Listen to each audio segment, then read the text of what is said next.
Friends are people who are special to us. We like spending time with them and doing fun things together. A friend can be someone we know from school, from our neighborhood, or even from our family. Friends are important because they make us feel happy. We can talk to them about things that make us sad or happy. They listen to us and understand how we feel. We do many things with our friends. We play games like hide and seek, tag, or soccer. We also like to draw, paint, or build things together. Sometimes we watch movies or cartoons with our friends and laugh a lot. When we have a problem, our friends help us. They give us advice and support us when we feel worried or scared. We can also help our friends when they need us. We share toys, snacks, and sometimes even our clothes with them.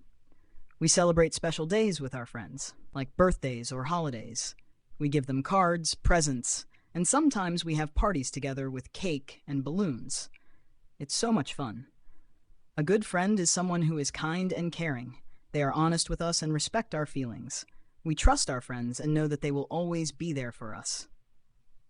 In conclusion, friends are wonderful to have. They make our lives happier and more exciting. We should always be grateful for our friends and cherish the time we spend with them.